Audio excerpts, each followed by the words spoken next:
Let's talk about really big things from Japan. Let's talk about something that I've been wanting to talk about for a cool minute here.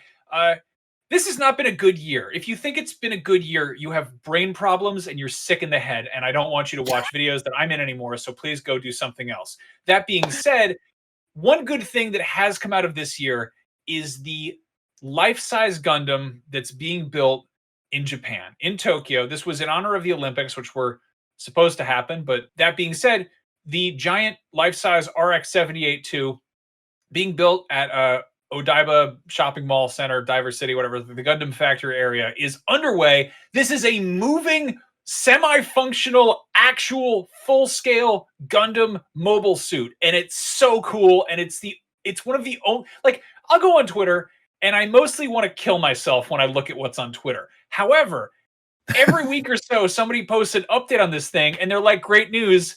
The Gundam is pointing its finger, like it's getting up. They're moving its legs around. They're making it walk. This thing has been slowly in the works for, months and months. And the whole point of it was to celebrate the Olympics and get people excited about, Japan, and also like recognize Japan's incredible robotics industry and also sick ass anime and model kits and all the great stuff that comes out of there. But they're built a goddamn life-size Gundam, and it's so good and it makes me so happy and it's so great.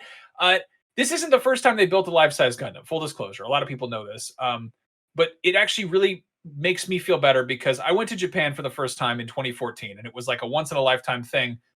Wound up being not once in a lifetime. We'll see what the future holds. But previously, in the same area, they used to have a life-size Gundam with the same model, the original Grandpa RX-78. And it didn't move. It was a static statue. It would light up and it would shoot steam out of it or whatever, and it was cool. It played noises. It was a cool statue. When I went in 2014, I went and did as many things as I possibly could. I ran all over the city and got to check all sorts of stuff out. I bought way too many Gundams, and my friend and I were like, should we go check out the big Gundam? We should go to the airport early. Like, we don't want to miss our flight. We should be safe about that. You never know how much of a headache that's going to be. But I was heartbroken because they took down the RX-78 and they replaced it with the Gundam Unicorn, which is the newest, most recent Gundam Hero mobile suit, which a lot of people like. I am not fond of it. I'm not one to enjoy it. I like the classics. I like the old school stuff. I went to Tokyo for my honeymoon 2 years ago, and my wife was like, do you want to go see the big Gundam? And I was like, I don't want to see the Gundam Unicorn. I want to see the RX-78. I want to see Grandpa. I want to see the original Gundam. And which means he was in like a storage facility somewhere, right? Which is cool. So yeah, you can't really hide it. I don't know what you do with that. But the good news is they made an even better Gundam, and I'm so excited about that. And it makes me so happy. I've been into Gundam since it like first showed up.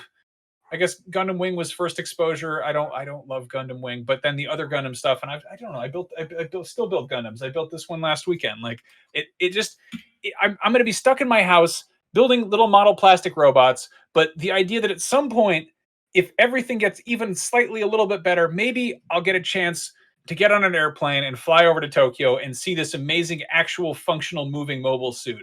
That's like a little glimmer of hope, which is, I think, the thing we all need right now.